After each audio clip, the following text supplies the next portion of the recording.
सपद सपद सपद सपद स गसद गसद गसद गसद गसद रे ग म रे ग म रे ग म रे ग म रे ग म पद म प ग म रे ग रे सा।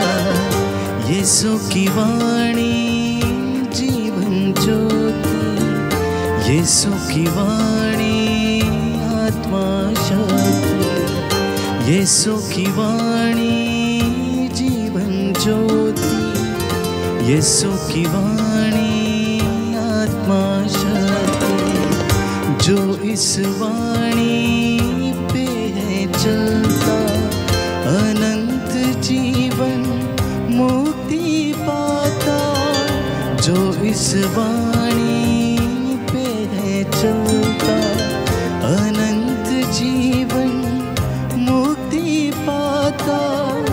यीशु की वाणी जीवन ज्योति, यीशु की वाणी आत्मा शक्ति, यीशु की वाणी जीवन ज्योति, यीशु की वाणी आत्मा शक्ति।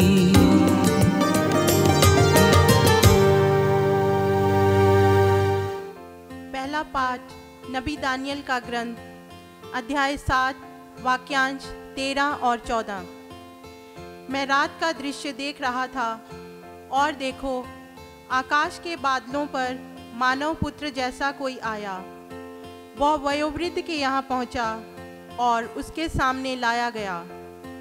उसे प्रभुत्व, सम्मान तथा राजत्व दिया गया। सभी देश, राष्ट्र और भिन्न भिन्न भाषा भाषी उसकी सेवा करेंगे। उसका प्रभुत्व अनंत है, वह सदा ही बना रहेगा। उसके राज्य का कभी विनाश नहीं होगा। प्रभु की वाणी है। ईश्वर को धन्यवाद। दूसरा पाठ प्रकाशना ग्रंथ, अध्याय 1, पद संख्या 5 से 8। पृथ्वी के राजाओं के अधिराज ने हम याजकों का राजवंश बना दिया है। प्रभु यीशु मसीह आप लोगों को कृपा और शांति प्रदान करे। यह विश्वसनीय साक्षी पुनर्जीवित मृतकों में से पहलौठे और पृथ्वी के राजाओं के अधिराज हैं। वह हमको प्यार करते हैं। उन्होंने अपने रक्त से हमें पापों से मुक्त किया है और अपने ईश्वर और पिता के लिए हमें याजकों का राजवंश बना दिया है। उनकी महिमा और उनका सामर्थ्य अनंत काल तक बना रहे। आमीन। देखो, वही बादलों पर आने वाले हैं। सब लोग उन्हें देखेंगे।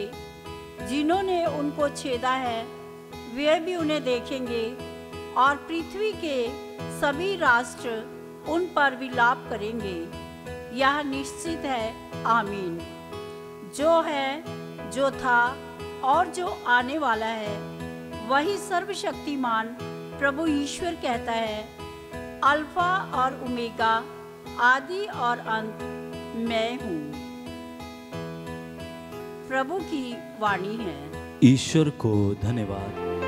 प्रभु आप लोगों के साथ हो और आपकी आत्मा के साथ। संत योहन के अनुसार पवित्र सुसमाचार। हे प्रभु तेरी महिमा हो। पिलातुस ने यीशु से कहा, क्या तुम यहूदियों के राजा हो? यीशु ने उत्तर दिया, क्या आप यह अपनी ओर से कहते हैं या दूसरों ने आपसे मेरे विषय में कहा है? पिलातुस ने कहा, क्या मैं यहूदी हूं? तुम्हारे ही लोगों ने और महायाजकों ने तुम्हें मेरे हवाले कर दिया है। तुमने क्या किया है? यीशु ने उत्तर दिया, मेरा राज्य इस संसार का नहीं है। यदि मेरा राज्य इस संसार का होता तो मेरे अनुयायी लड़ते और मैं यहूदियों के हवाले नहीं किया जाता, परंतु मेरा राज्य यहाँ का नहीं है। इस पर पिलातुस ने उनसे कहा, तो तुम राजा हो? यीशु ने उत्तर दिया,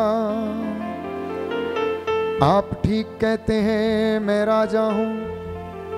मैं इसलिए जन्मा और इसलिए संसार में आया हूं कि सत्य के विषय में साक्ष्य दूं।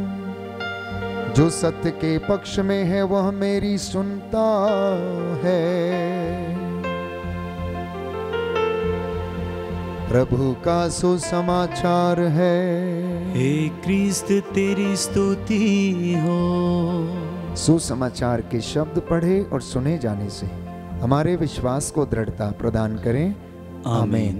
Hallelujah, hallelujah. यीशु की स्तुति हो, यीशु की स्तुति हो। यीशु को धन्यवाद, यीशु को धन्यवाद। प्रभु का वचन कहता है, प्रभु का वचन कहता है, धन्य है वह, धन्य है वह जो प्रभु के नाम पर आते हैं, जो प्रभु के नाम पर आते हैं। धन्य है हमारे पिता, धन्य है हमारे पिता दाऊद का आने वाला राज्य, दाऊद का आने वाला राज्य। Hallelujah, hallelujah, hallelujah, hallelujah. हे प्रभु, हे प्रभु, तेरे आदेश तेरे आदेश अपवर्तनीय है, अपवर्तनीय है। तेरे मंदिर की पवित्रता, तेरे मंदिर की पवित्रता अनंत काल तक, अनंत काल तक बनी रहेगी, बनी रहेगी। Hallelujah, hallelujah. यीशु की स्तुति हो, यीशु की स्तुति हो। यीशु को धन्यवाद, यीशु को धन्यवाद। प्रभु प्रताप से, प्रभु प्रताप से विभूषित होकर, विभूषित होकर राज्य करता है, राज्य करता है। Hallelujah, hallelujah. हे राजाओं के राजा, हे राजाओं के हे राजा, प्रभुओं के प्रभु, हे प्रभुओं के मैं प्रभु, आपकी आराधना करता हूँ, मैं आपकी आराधना करता आपकी हूँ, महिमा गाता हूँ, आपकी महिमा गाता हूँ। Hallelujah, hallelujah, hallelujah. हालेलुया।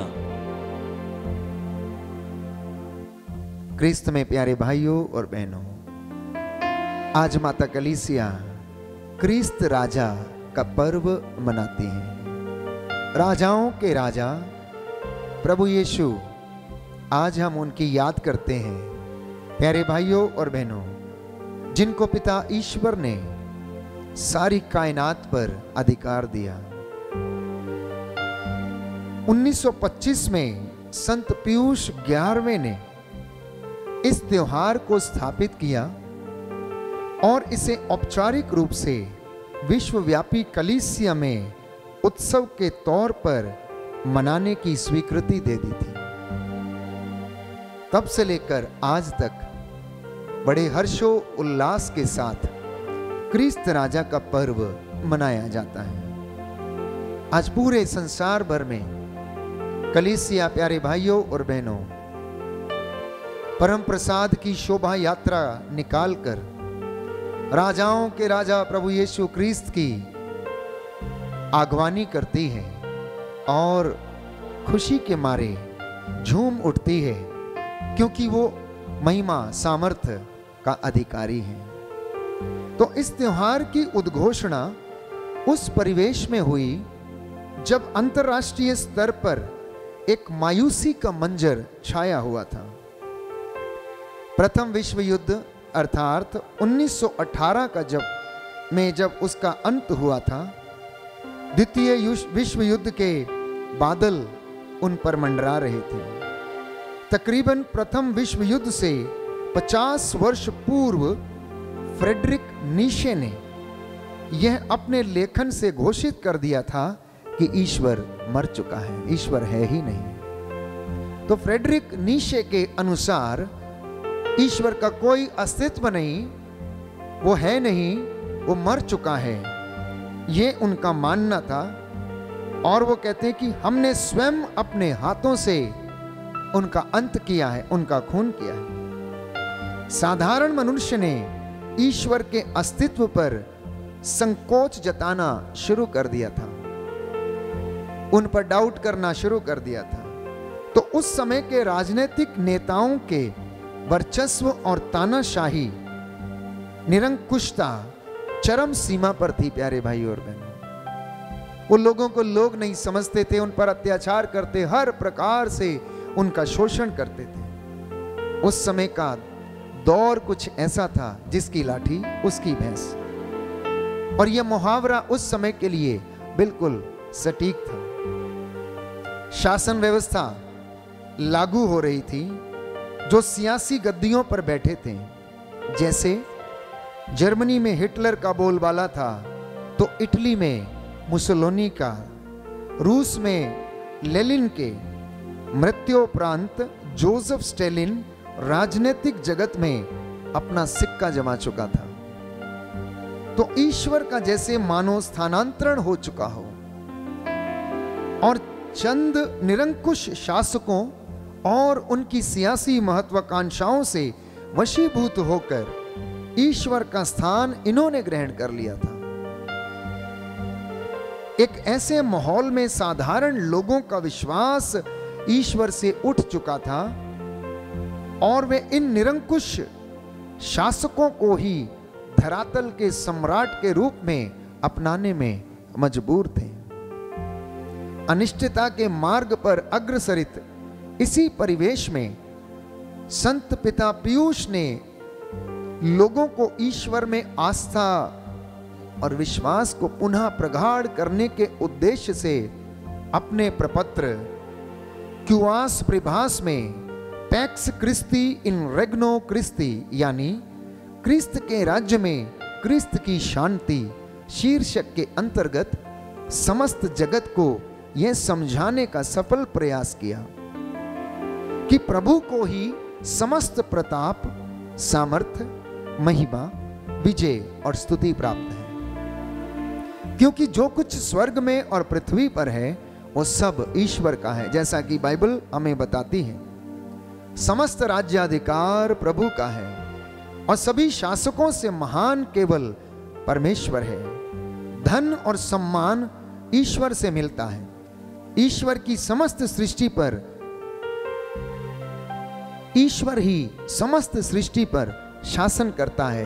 पहला इतिहास ग्रंथ अध्याय 29 पद संख्या 11 और 12 में बाइबल हमें इस बात को स्पष्ट करती है कि सब कुछ प्रभु का है, सब कुछ उसके द्वारा सृजित किया गया, सब कुछ की उत्पत्ति परमेश्वर के द्वारा हुई और वो सब पर राज्य करता है।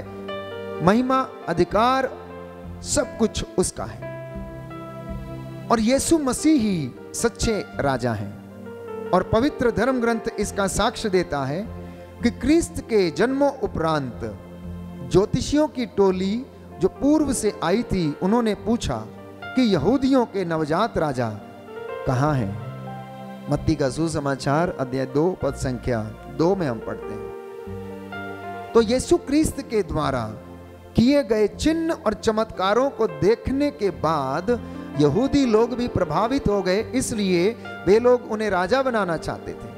लेकिन प्रभु यीशु भीड़ में से निकलकर चले जाते थे।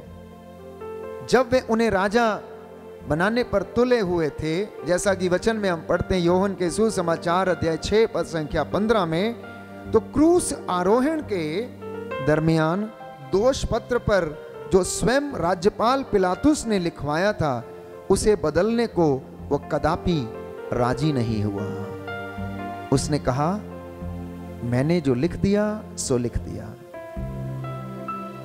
ईसा नाजरी यहूदियों का राजा। प्यारे भाइयों और बहनों, बाइबल का ये वचन सार्थक, प्रमाणित और सिद्ध हुआ।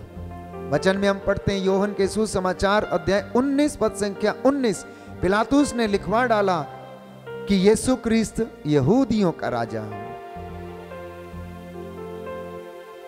संत पौलुस अपने प्रेरितिक वचनों में यही साक्ष्य देते हैं कि सब कुछ, चाहे वो स्वर्ग में हो या पृथ्वी पर, चाहे दृश्य हो या अदृश्य, और स्वर्गदूतों की श्रेणियां भी, सब कुछ पर क्रिस्त का अधिकार है।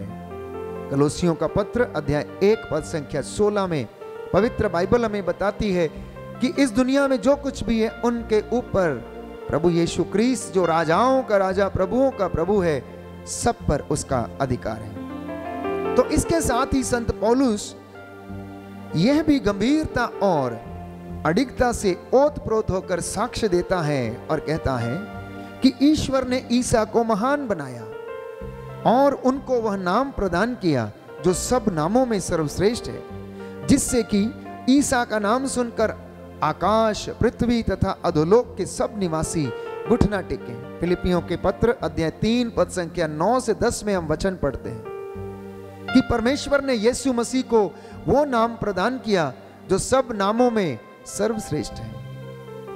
यीशु मसीह के जैसा ना तो आज तक किसी ने बोला और ना ही कोई बोलेगा। उनके जैसा ना तो आज तक किसी ने किया और ना ही कोई कर पाएगा। वो अंधों को आंखें देते थे, रोगियों को चंगा करते, मुर्दों को जिलाते, कोढ़ियों को शुद्ध करते, पापियों को शिफा देते, टूटे हुए हृदयों को हिम्मत बनाते थे। प्यारे भाइयों और बहनों, उनकी कोई सेना नहीं थी, लेकिन प्यारे भाइयों और बहनों फिर भी वो राजा थे। उन्होंने कोई युद्ध नहीं किया, लेकिन आज फिर भी वो विजयी हैं।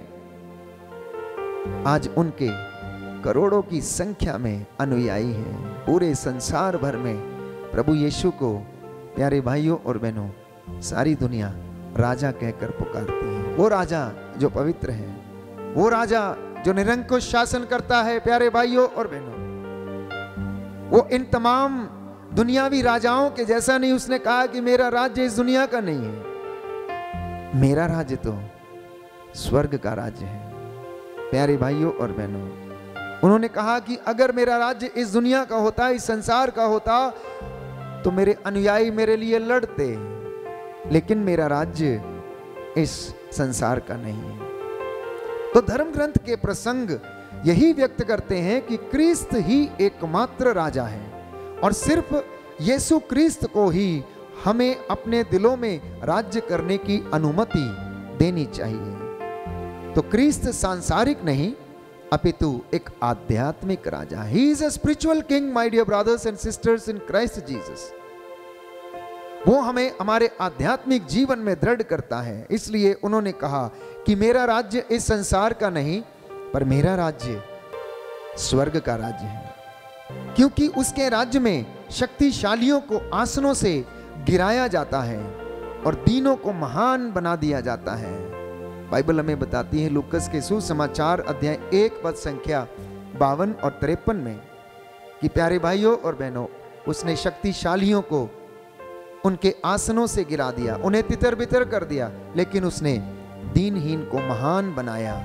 इसलिए हमें अपने आप को दीनहीन और विनम्र बनाने की आवश्यकता है, ताकि स्वर्ग राज्य के हम योग्य बन सकें। इसलिए यह आवश्यक है कि हम क्रिस्त के राजा राजेश्वर की प्रजा होने के नाते उनके मिशन कार्यों को इस धरातल पर जारी रखें, जो कार्य स्वयं क्रिस्त ने इस संसार में प्रारंभ किया था। तो दरिद्रों को सुसमाचार सुनाना, बंदियों को मुक्ति का और अंधों को दृष्टिदान का संदेश, दलितों को स्वतंत्र करना और प्रभु के अनुग्रह का वर्ष घोषित करना, ये उनका उद्देश्य था। लूकस का सुसमाचार अध्याय 4 पद संख्या 18 में हम ये वचन पढ़ते हैं। तो ये कार्य हमारे दैनिक जीवन के छोटे छोटे कार्यों से आरंभ होता है। जैसा कि वचन में लिखा है, जो कुछ हमने छोटे से छोटे भाइयों में से किसी एक के लिए किया, वो हमने प्रभु यीशु के लिए किया। अगर हमने भूखों को रोटी खिलाई, उनके साथ अपना भोजन शेयर किया, नंगों को यदि वस्त्र पहनाए, बीमारों की यदि सेवा की, बंदियों से यदि भेंट की, तो ये काम हमने प्रभु यीशु के लिए किया। क्योंकि प्यारे भाइयों और बहनों, प्रभु तो इन दीनहीन लोगों में निवास करता है। वो समाज के इन तिरस्कृत वर्ग में निवास करता है। जो इनकी देखभाल करते हैं, वो उनमें निवास करता है। तो आज माता गलीसिया प्यारे भाइयों और बहनों, राजाओं के राजा यीशु क्रिस्त की याद करती, उनका पर्व मनाती है। सारा आदर, महिमा और अधिकार और सम्मान उसका है। उसका नाम के आगे हर एक घुटना झुकेगा और हर जुबान बोलेगी कि यीशु ही राजा है, यीशु ही प्रभु है। और वो राजा प्यारे भाइयों और बहनों हमें चंगाई प्रदान करता है। इसलिए जब आप प्रभु के मंदिर में आते हैं, तो राजा से आप छोटी मोटी गिफ्ट ना लीजिए, आप राजा को ही अपने साथ लेके जाइए। अपने घर में आप राजा को प्रथम स्थान दीजिए, उसका आदर कीजिए, उसका सम्मान कीजिए, और वो आपको प्यारे भाइयों और बहनों सारे गुणों से संपन्न करेगा, आशीषों से, बरकतों से आपको संपन्न करेगा। अगर किसी को शक है तो विश्वास करे और प्रभु आपके जीवन में आपको आशीष प्रदान करेगा। आज इस पर्व के दौरान हमारे घरों में प्रभु आशीष प्रदान करें। आइए हम प्रार्थना करें। सर्वशक्तिमान शाश्वत दयालु पिता ईश्वर, अपने प्रिय पुत्र यीशु क्रिस्त जो राजाओं का राजा हमारा प्रभु यीशु क्रिस्त है, हे प्रभु यीशु, हमें अपने राजा के राज्य में रहने की कृपा प्रदान कर उनके वचनों के अनुसार जीवन जीने की कृपा दे और हमारे जीवन में तेरी महिमा, परिवारों में तेरी महिमा सदा होती जाए। हे प्रभु यीशु, तू राजाओं का राजा है जो अपनी प्रजा की देखभाल करता है। तू भला गडरिया है, भला चरवाहा है, अपनी भेड़ों की आवाज को पहचानता है और तेरी भेड़ें तेरी आवाज पहचानती हैं। आज अपनी इस प्रजा को अपने पवित्र दाहिने हाथ से ब्लेस करने की कृपा कर। हे प्रभु यीशु, हम तेरे पवित्र चरणों में रहकर अपना जीवन व्यतीत करें। तेरी आत्मा हमारी अगुवाई करे, वचनों से हमारा मार्गदर्शन कर दे। हम ये प्रार्थना करते हैं उद्धारकर्ता यीशु प्रभु के द्वारा, आमीन।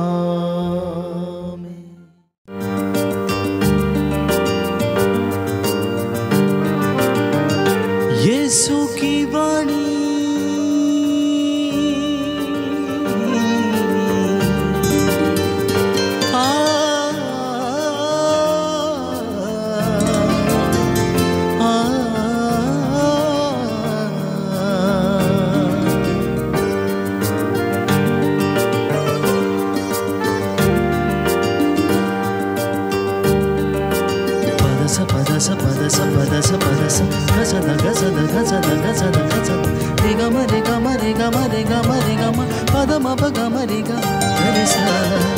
यीशु की वाणी जीवन ज्योति, यीशु की वाणी आत्मा शक्ति, यीशु की वाणी जीवन ज्योति, यीशु की वाणी आत्मा शक्ति। जो इस वाणी पे है चलता, अनंत जीवन मुक्ति पाता। जो इस वाणी पे है चलता, अनंत जीवन मुक्ति पाता। यीशु की वाणी जीवन ज्योति, यीशु की वाणी आत्मा शक्ति, यीशु की वाणी जीवन ज्योति, यीशु की वाणी